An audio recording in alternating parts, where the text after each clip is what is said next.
दुखों में अपने बेटे का, परिवार का खोने का दुख सबसे बड़ा दुख होता है। दुखों में भी सबसे बड़ा दुख इस बात का होता है कि आप अपने परिवार के बेटे को, परिवार के सदस्य को खो दें।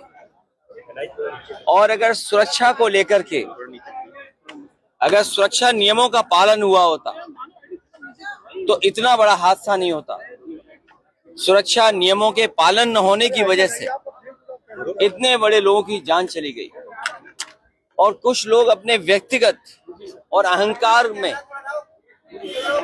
किसी की सुनना भी नहीं चाहते हैं। और सच्चाई तो यह है कि जो परिवार वाले होते हैं वो अपने परिवार के सदस्यों के होने का दुख समझते हैं। ये दुखद घटना हुई है और परिवार के लोगों की मदद हो इनकी। अभी जिस नौजवान से मैं मिल के आया हूं वो वही नौजवान है जो वीडियो में आपने देखा कि वो खिड़की से कूद गया। उसके चोटें हैं, स्पाइन में है, वो जॉब करता था। उसके परिवार के लोगों ने कहा कि अभी तो बहुत दिन इलाज चलेगा, उसकी मां नहीं है और परिवार का कौन देखभाल करेगा। उस परिवार में अकेला कमाने वाला था। अगर सरकार नहीं मदद करेगी तो कौन मदद करेगा। ऐसी घटनाओं में सरकार की जिम्मेदारी बनती है कि पूरी मदद करें।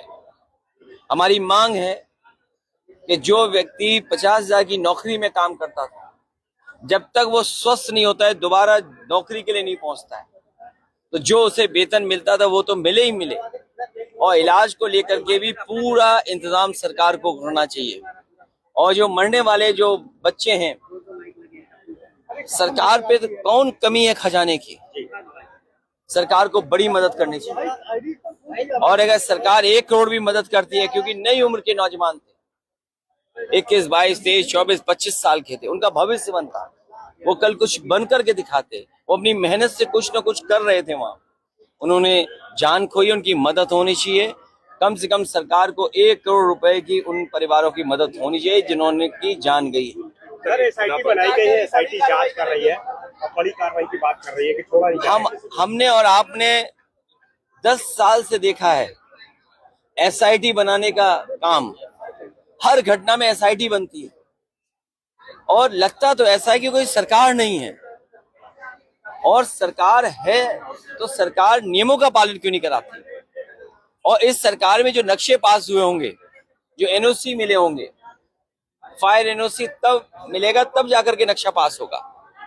लेकिन कौन लोग थे जो फायर एनओसी के लिए अपनी जेब भरते थे और जेब का खजाना कहां तक लेकर के जाते थे। लगता तो ये कि 10 साल से कोई सरकार ही नहीं थी।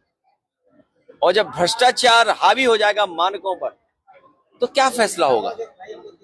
इस सरकार में भ्रष्टाचार हावी हो गया है मानकों पर।